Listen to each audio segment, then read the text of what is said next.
Glória a Deus. Abra sua Bíblia, por favor, em Mateus, capítulo 6, verso 22 a seguir, e depois Romanos, capítulo 12, verso 1 e 2. A palavra de Deus diz assim: a candeia do corpo são os olhos, de sorte que se os teus olhos forem bons, todo o teu corpo terá luz. Se, porém, os teus olhos forem maus, o teu corpo será tenebroso. Se, portanto, a luz que há em ti são trevas, quão grande trevas será. E Romanos diz: rogo, pois, irmãos, pela compaixão de Deus, que vos apresenteis os vossos corpos como sacrifício vivo, santo, agradável a Deus, que é o vosso culto racional. E que vocês não se conformem com este mundo, mas sejam transformados pela renovação da vossa mente, para que vocês experimentem a boa, agradável e perfeita vontade de Deus. Quero trabalhar com vocês na noite de hoje sobre o tema metanoia. Nós sabemos que todos nós nascemos em lugares distintos, né? Uma boa parte de quem está aqui não nasceu em Bauru, mas acredito eu que na sua totalidade todos no Brasil. E quando nós nascemos e crescemos em um determinado lugar, mesmo que a gente não perceba, nós estamos crescendo, sendo doutrinado pela cultura vigente naquele lugar. Então nós começamos a fazer coisas que ninguém nos pediu, mas que porque nós crescemos em um lugar que todo mundo faz, a gente passa a fazer também. Um exemplo, nós aqui do Brasil, quem aqui teve que falar assim para você: vocês vão ter que comer arroz e feijão como a base da refeição de vocês? E deu uma aula, porque o feijão isso, porque o arroz aquilo. Mas simplesmente nós crescemos e por causa do ambiente das pessoas que convivem com a gente, nós começamos a comer arroz e feijão. Se você coloca o arroz por cima ou o feijão por cima, aí já é uma questão sua. Mas a grande questão é que você come arroz e feijão. E para nós isso é normal. Ninguém precisou obrigar a gente a fazer isso, ninguém precisou mandar a gente, ninguém precisou dar uma aula para nós. Mas a grande questão é que se você tivesse nascido no Chile, isso seria estranho para você, porque lá eles não comem arroz e feijão. Lá eles vão ter o pão como a base que acompanha as refeições. Agora, se tivesse nascido no Japão, seria mais estranho ainda. Por que eu estou falando isso para vocês? Porque nós sabemos que existem muitas culturas na Terra. Existem muitas culturas, né? E obviamente aqui, até na questão da fala. Se você é mais do interior, que nem a gente, você vai puxar o R, na verdade. Se você nasce mais nos grandes centros, embora seja a mesma linguagem, o sotaque é diferente. E você aprendeu a falar assim porque você está aculturado nessa cultura.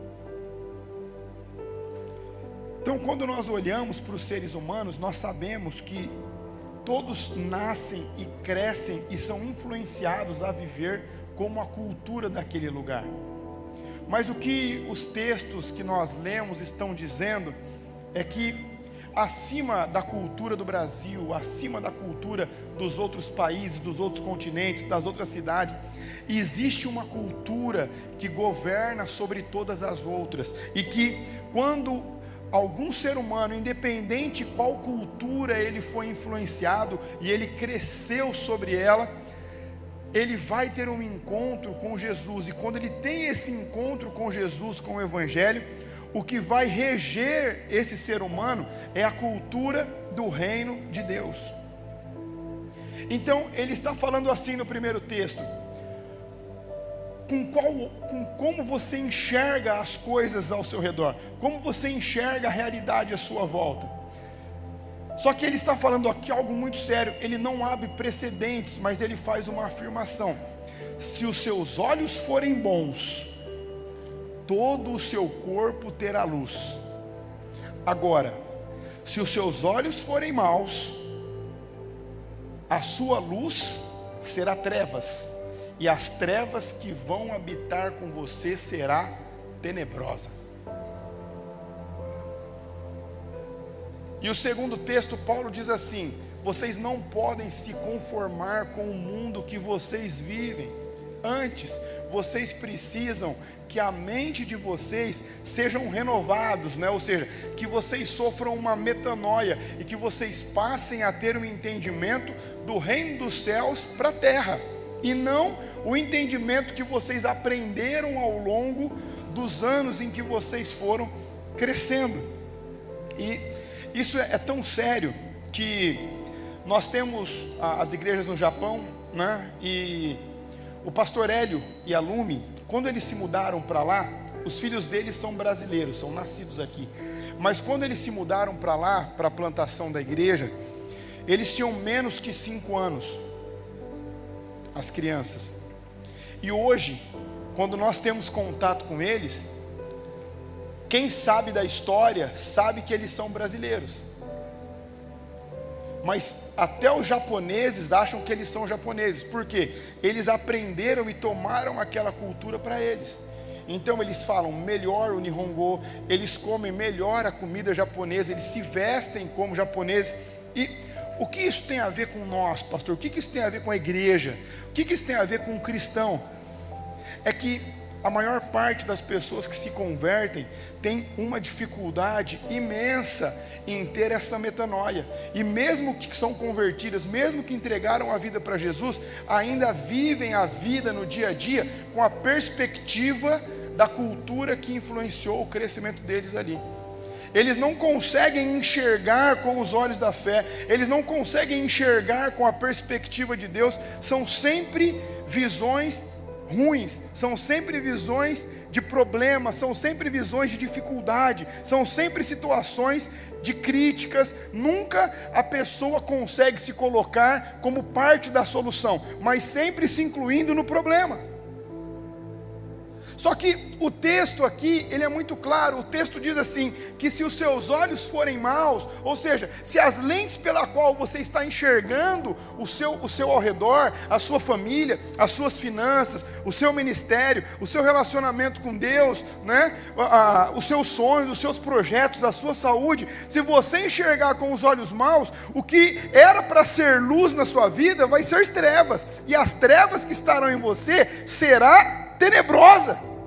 Ou seja, você vai começar a ter a vida pela qual você está enxergando que você tem. E isso é muito sério, porque uma vez que eu e você entregamos a vida para Jesus, nós temos que ter esse entendimento, que eu não vou mais viver pensando como eu pensava, que eu não vou passar a enxergar as coisas como eu enxergava até o momento da minha conversão. E isso não acontece na maior parte das vezes. Por isso que nós temos um monte de crente resmungão, murmurento, que está com a vida tudo arrebentada, e mesmo que está 20, 30, 40 anos dentro de uma igreja. Por quê? Porque não tiveram uma metanoia. Me lembro quando eu cheguei em Bauru, nós estávamos lá na Rua Floresta ainda, e começamos a ganhar vidas para Jesus, e começamos a levar algumas pessoas para o batismo. E naquela época a situação era tão difícil que a gente não tinha dinheiro nem para comprar uma caixa d'água para poder batizar as pessoas. E aí tinha uma jovem que a família dela tinha uma casa de festas, né, que era um quiosque, uma piscina e uma edícula. E aí eles emprestaram para a gente fazer os batismos ali. Era próximo à igreja, e nós começamos a batizar as pessoas ali. E aí depois esse pequeno grupo de pessoas começou a tomar uma proporção, e aí começou a chamar a atenção de algumas pessoas. E aí aquelas pessoas que às vezes estavam desconectadas, desigrejadas, frustradas por algum motivo, começaram a se achegar. E eu olhava para aquela realidade que nós tínhamos, né? E até o reverendo Luiz Cassiano aqui, ele diz, eu olhava aquela situação e falava, gente, não é possível, nós temos que oferecer o melhor para Deus, olha isso, não tem ministério infantil, não tem estacionamento, é muito ruim isso aqui, não pode, nós não podemos ficar, eu me recuso a ficar num lugar como esse, nós precisamos entender que se o Senhor nos chamou para impactar uma cidade assim, a gente não está impactando nem o vizinho. Tem alguma coisa errada. Se o nosso Deus faz coisas grandiosas, se o nosso Deus é o Deus do ouro e da prata, se o nosso Deus realiza sinais, maravilhas e prodígios, e a gente está aqui, né? O som, pelo amor de Deus, você tinha que mexer no fio para não ficar chiando na hora que você falava. É loucura. Mas por que eu estou falando isso para vocês? Porque essas pessoas chegavam e às vezes falavam assim, pastor, mas eu tenho mais tempo de igreja do que você tem de vida, e isso aí que você prega eu nunca vi acontecer. Não acontece isso. Eu nasci, eu cresci, eu estou dentro de uma igreja, eu sempre estive dentro de uma igreja, e isso não acontece, não é possível que isso vai acontecer. Aí eu falei, meu amigo, você tem que rever então que tipo de igreja você está indo, porque no Deus que eu sirvo, é totalmente possível viver isso. E aí eu comecei a perceber que na maior parte das vezes, não era nem maldade da pessoa, mas é que ela estava tão subjugada nessa cultura, de resto, de dificuldade, de não dá, que não vamos conseguir, e é isso aqui mesmo e tá bom, que ela passa a ter aquilo como verdade e estilo de vida para ela, e ela vive desse jeito. Obviamente aqui eu estou falando sobre o nosso ministério, mas você pega esses princípios e aplica no seu casamento, aplica na sua vida financeira, aplica no seu relacionamento com seus filhos, aplica na sua carreira acadêmica, na sua carreira empresarial, na empresa que você tem, e é a mesma coisa, porque os princípios são os mesmos. Então entenda que eu e você precisamos entender que o mundo, ele está ansiando, ele está na expectativa, né? Em algumas versões, eles estão ansiosos pelo quê? Pela manifestação dos filhos de Deus. Quem são os filhos de Deus? Somos nós. Então, ou seja, o mundo ele está na expectativa, ele está ansioso, ele está esperando você se manifestar. Eles esperam uma resposta sua, mas hoje o que nós enxergamos, né? Tanto na internet como na maior parte das pessoas que frequentam a igreja é isso, a igreja é aquilo, tem esse erro, esse está errado, isso não está certo, e aquilo não está bom, e isso não está assim, e começa, porque não sei o que da visão, e não sei o que disso. Gente, se eu pôr a cadeira aqui e começar a falar para vocês o que não está bom dentro da igreja, só da nossa, não vou nem falar da do vizinho, eu vou falar coisas que vocês nunca nem perceberam. Mas a grande questão é falar sobre o que não está bom, falar sobre o que precisa melhorar. Resolve alguma coisa, sim ou não? Não resolve. Então o que eu e você temos que fazer? Ser parte da solução. Como nós podemos resolver esse problema? Como nós podemos mudar essa realidade? Quando nós falamos de influenciar as esferas com a influência de luz, ou seja, a luz de Cristo em nós, o que nós estamos querendo dizer? O que vale mais? Um juiz, um promotor dentro da igreja ou um cristão no judiciário e na promotoria? O que vale mais? Professores dentro de uma igreja ou cristãos dentro da sala de aula? E quando eu falo cristãos, estou falando cristãos genuínos, pessoas que são crentes de verdade. O que vale mais? Ter meia dúzia de grandes empresários dentro da igreja ou termos grandes cristãos nos negócios lá fora? Se nós falamos de influenciar e trazer uma transformação em todas as esferas da sociedade, nós estamos falando em ensinar os cristãos a serem luz onde eles estiverem, independente da realidade que está na volta dele. Porque observe que o texto aqui, em nenhum momento ele está falando assim: negue a realidade à sua volta, negue a crise, negue a política, né? Faça vista grossa. Não, ele está falando assim: ei, não se conformem com o mundo que vocês estão inseridos. Antes, tenham a mente de vocês renovadas pelo Espírito. Para quê? Para que vocês possam viver. Viver o quê? A boa, agradável e perfeita vontade de Deus. Então veja, pastor, porque às vezes eu estou há décadas dentro de uma igreja e eu não consigo viver a boa, agradável e perfeita vontade de Deus no meu casamento? Porque ainda não teve uma metanoia. Porque eu não consigo viver a boa, perfeita e agradável vontade de Deus nas minhas finanças? Porque você ainda pensa como você foi ensinado, culturado, sem você perceber. Então, comece a observar que isso que eu estou falando para vocês é sério. O primeiro mês de 2025 já chegou ao fim.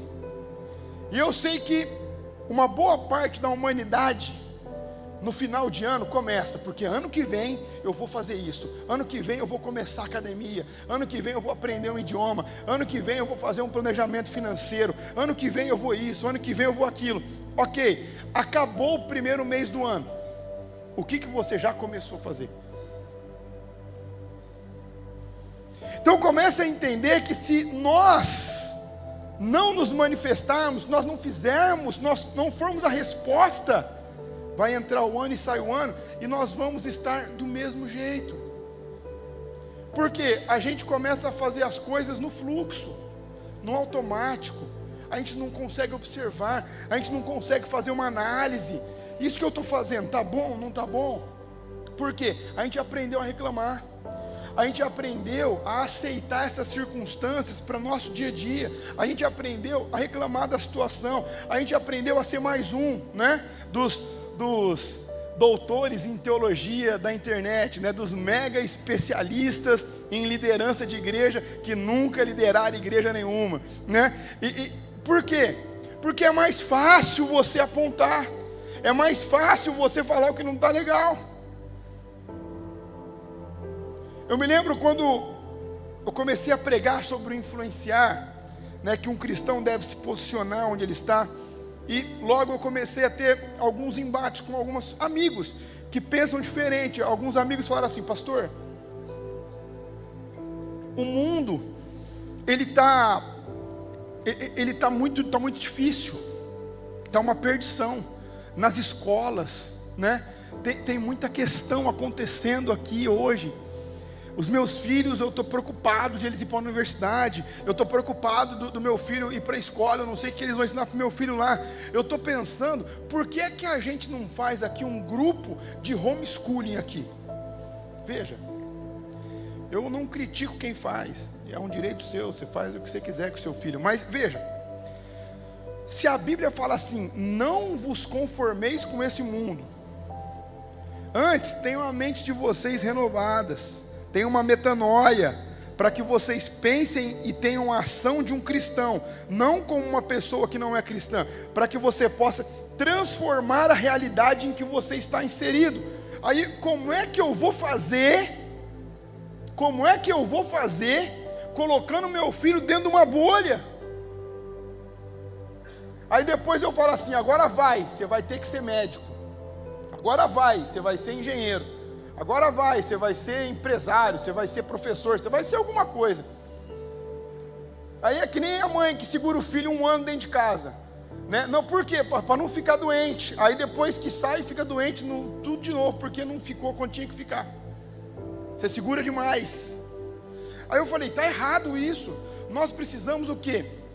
Ensinar os nossos filhos que o mundo tem muitas coisas que acontecem que não são bíblicas, mas que se eu e ele tiver um posicionamento cristão, se nós agirmos como a Bíblia ensina a gente a agir, eles vão chegar lá onde eles vão estar inseridos, independente de qual esfera seja, e eles vão influenciar aquele lugar positivamente. Eles não serão influenciados. Aí começa a observar que nós temos o que hoje? Política. Esquece agora nomes. Vamos falar da política do Brasil. Fala a verdade, precisa ou não precisa de uns cristãos de verdade lá? Sim ou não? Vamos ser honestos, precisa ou não precisa? Mas sabe o que a gente fala para os nossos filhos? Mas moleque, você não se envolve com esse negócio. Você não se envolve com política. Não é de Deus. Aí nós estamos dando para o diabo, entendeu? Não é de Deus, aí o diabo não é, então eu pego, é meu. Entendeu ou não? Então, isso vale para tudo, né? Aí o seu filho, ele quer ser sei lá o quê. Não faz isso. Aí você começa o quê? A atrofiar. Por quê? Porque os seus olhos são maus. Veja que aqui não está falando de maldade, de você fazer mal para as pessoas. Está falando da lente que você enxerga a realidade que você vive. Aí os seus olhos são maus. Aí o que era para ser luz, vira trevas. E se vira trevas, você vai habitar nelas. Aí fala a verdade hoje. Nós estamos habitando em luz ou em trevas? De quem é a culpa? De quem é a responsabilidade? É minha? É sua? Parte do problema, né? E aí, quando nós falamos de influenciar, falando da educação, desde a universidade, da pré-escola, da escola, do ensino médio, fundamental, qual que é a nossa visão com isso? Eu vou até falar para vocês, né? Porque acho que na nossa última reunião tinha o quê? 200 pessoas, né? Não dá, né? Gente, qual que é o projeto nosso de escola e também da casa de recuperação? Eu vou explicar algo para vocês entenderem, quando fala que não é para a gente se conformar com esse mundo. Pastor, por que é que vocês não abrem uma casa de recuperação e façam um convênio com o governo? O governo ele tem que pagar, a responsabilidade dele, e aí vocês só cuidam. Por quê? Porque aí você precisa seguir a cartilha de quem paga. E a cartilha de quem paga são contra os princípios que nós acreditamos. Vou dar só um exemplo dentre vários. Numa casa de recuperação de dependentes químicos, que nós temos um trabalho aqui na igreja, e nós terceirizamos a internação, fala assim, você não pode dar droga para eles, mas você pode dar cigarro. Isso não é bíblico. Aí como é que eu vou me submeter a algo desse tipo? Então é por isso que nós ainda não fizemos, por isso que nós ainda terceirizamos. Por quê? Quando nós formos fazer o nosso, nós não vamos seguir a cartilha que nós não acreditamos. E é por isso que você, como cristão, deve saber disso. Pastor, por que essa igreja não tem uma casa de recuperação e não interna tanta gente? Por causa disso. E aí se você vai abrir uma casa de recuperação, o que você vai fazer? Não é uma ação social, que você vai lá, faz uma ação e vai embora. Tem funcionário, no outro mês tem que receber, no outro mês tem que receber, é algo contínuo. Então, nós estamos nos organizando para isso. É a mesma questão da escola. Pastor, a prefeitura está precisando fazer convênio. Por quê? Porque não consegue absorver todas as crianças que são necessárias. Por que que vocês não fazem um simples convênio e recebem as crianças? Porque você tem que seguir a cartilha, e nós não acreditamos nela. Então, qual que é o nosso projeto de escola, para vocês entenderem? Nós conseguimos impactar 1% dos estudantes de Bauru, que são 750 alunos aproximadamente. Por quê? Bauru tem quase 70 mil estudantes, do primeiro ano do infantil até o terceiro do ensino médio. Então, o que nós fazemos? Nós temos aqui uma escola com a mensalidade. Para quê? Para que a gente consiga o quê? Não só pagar os custos operacionais, mas para que tenha um resultado. Com esse resultado, qual que é a nossa intenção? Aí sim, nós vamos em alguma periferia que nós podemos escolher qual nós vamos pegar um espaço, vamos reformar, vamos deixar como escola.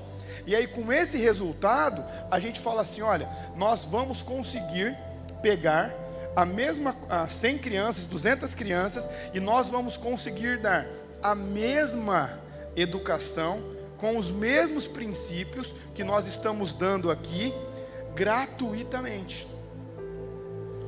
Por quê? Porque aí eu não estou sendo custeado. Se eu não estou sendo custeado, eu não preciso seguir a cartilha. E aí nós conseguimos o quê? Atingir todas as classes sociais. Então, quando nós falamos que nós vamos fazer um projeto, nós estamos pensando em tudo, seja na área de recuperação, seja na área de educação, seja quando nós formos fazer ou receber um abrigo, né? Enfim, contraturno, seja qual for a área social que nós formos fazer, nós temos que sempre viabilizar de uma maneira que nós não vamos ficar refém da cartilha. Por quê? Porque eu não posso me conformar e eu não posso permitir que a cultura desse mundo determine a maneira em que eu vou fazer as minhas coisas. Então entenda que, e por falar nisso, né, graças a Deus, nós já estamos com 60% da capacidade da nossa escola atingida. Você pode aplaudir Jesus por causa disso?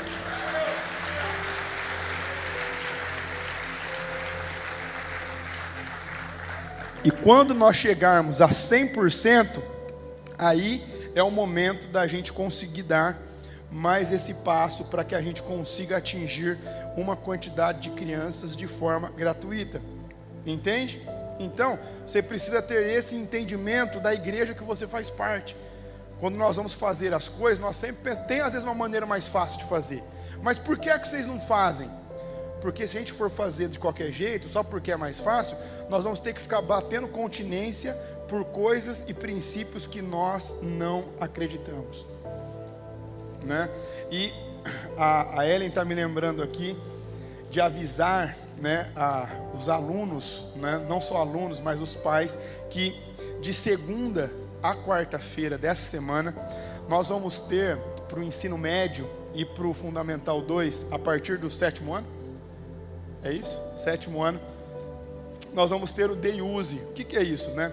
Para que os filhos possam vir e possam conhecer a estrutura, a metodologia, e aí depois eles possam tomar a decisão de fazer parte ou não. Então vocês aí fiquem sabendo de primeira mão e vocês também podem divulgar nos grupos de vocês.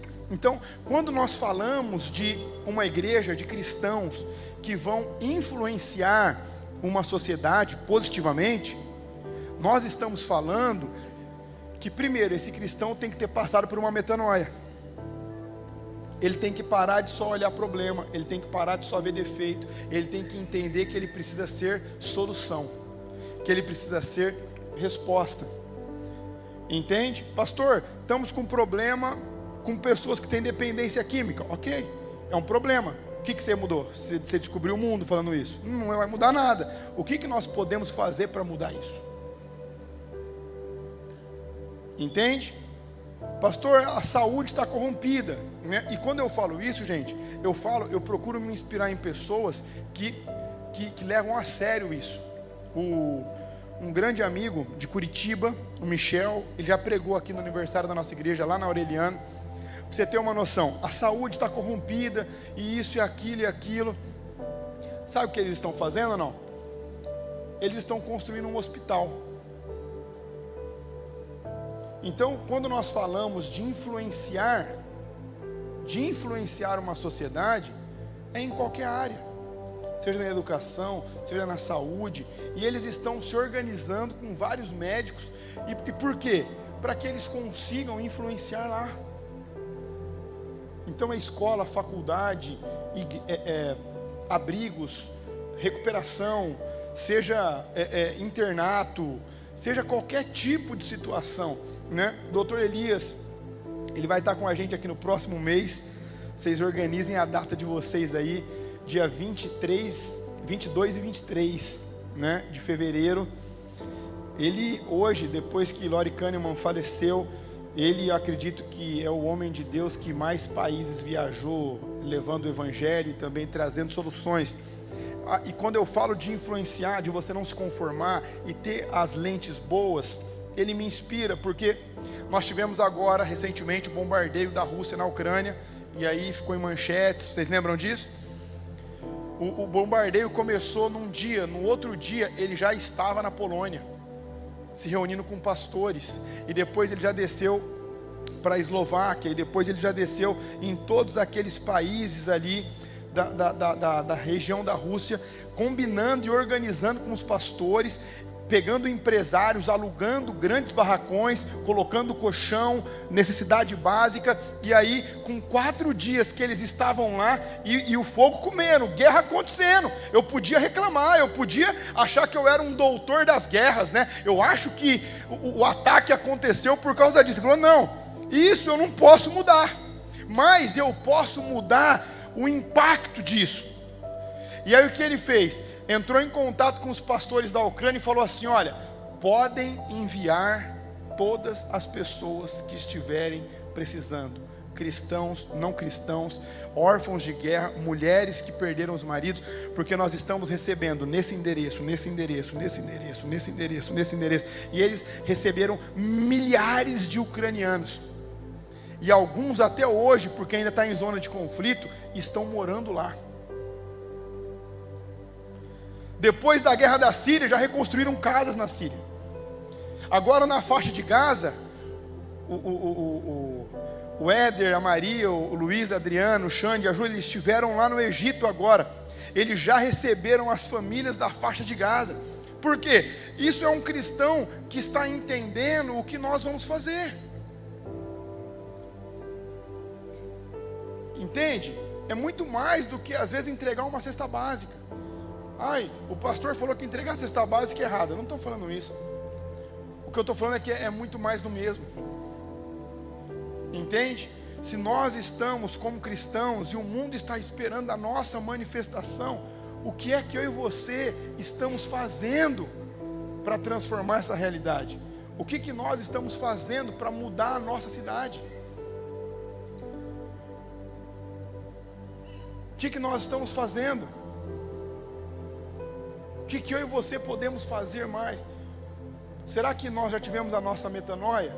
Será que nós realmente estamos entendendo e agindo como o reino de Deus, como a cultura do reino de Deus, ou ainda com a cultura de Bauru?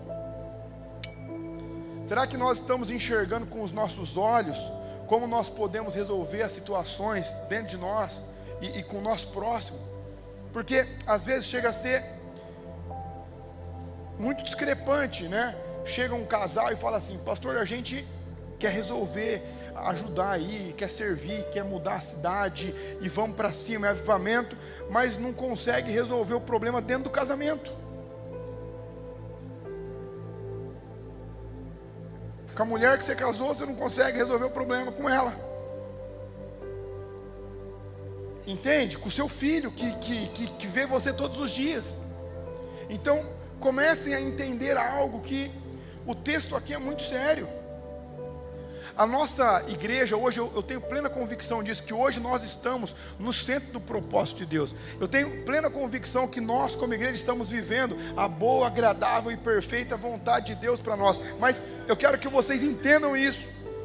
Quando nós falamos de uma comunidade, a nossa expectativa é que lá na sua família você esteja experimentando e desfrutando da boa, agradável e perfeita vontade de Deus lá nas suas finanças, na sua casa, no seu trabalho, que você possa se desfrutar disso, que você possa mesmo estar com o seu corpo reluzente, influenciando por onde você está passando. Por quê? Porque você está enxergando as coisas com os olhos bons.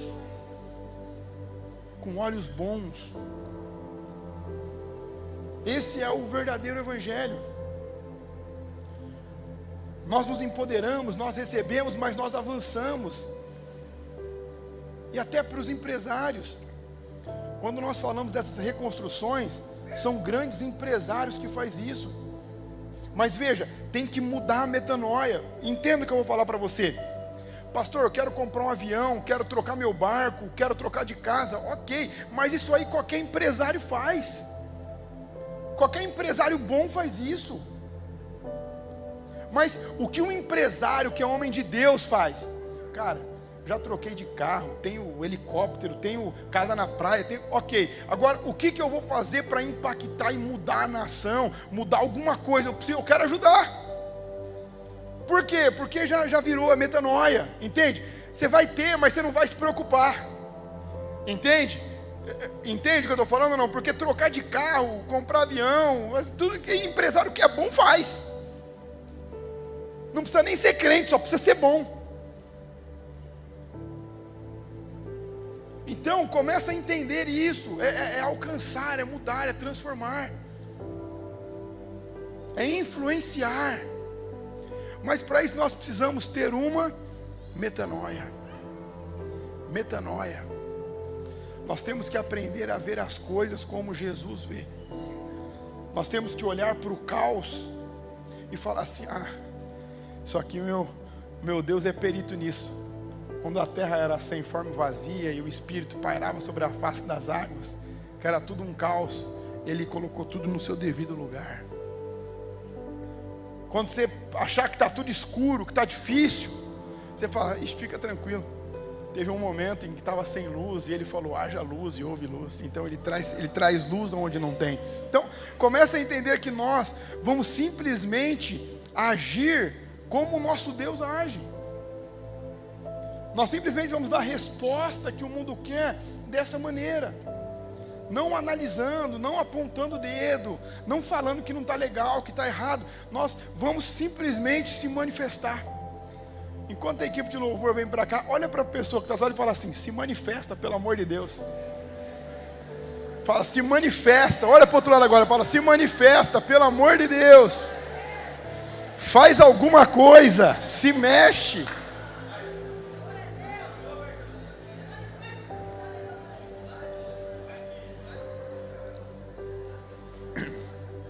Entendam isso.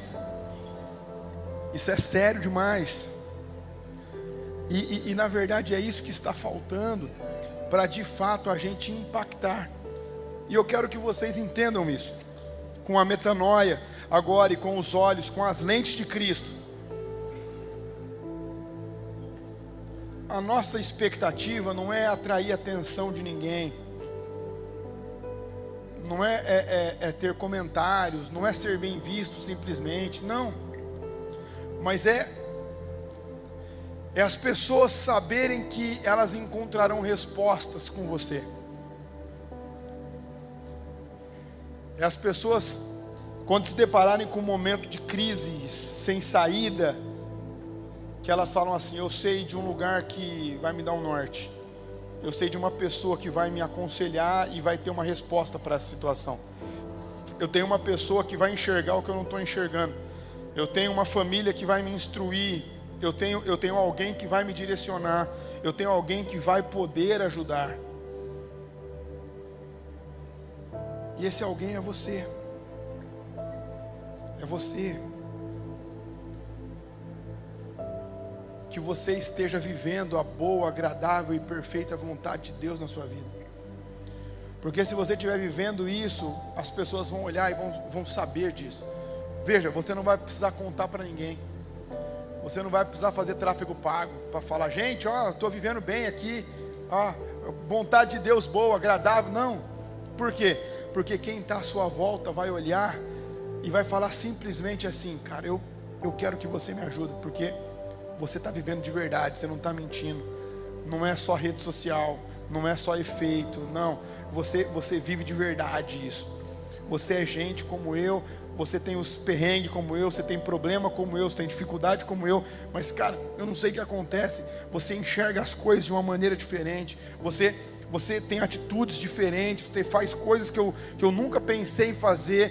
Me ajuda. É esse cristianismo que eu acredito. É essa resposta que eu acredito. Mas não procurem essas pessoas aí, doutores, sabe tudo, que nunca fizeram nada bom, que nunca conseguiram construir nada. O mundo está esperando você se manifestar. Você dar a resposta. Você se posicionar. Sua casa se posicionar. Tenho plena convicção que quando o Senhor Ele fizer na sua vida, Ele fizer na sua casa, todas as pessoas que estão à sua volta vão ser impactadas e influenciadas positivamente. Primeiro eles vão questionar, falar, o que? O Luizinho? Ah, eu conheço ele. Não, não é possível. Mas aí vai passar e falar, o negócio lá é sério mesmo, viu? Aí depois vão falar, cara, eu preciso que você me ajude. O que aconteceu com você? Entende? E é assim que tem que ser na sua casa, é assim que tem que ser na sua família. Que vocês possam viver a boa, agradável e perfeita vontade de Deus para vocês. Pastor, mas é que a situação ficou difícil.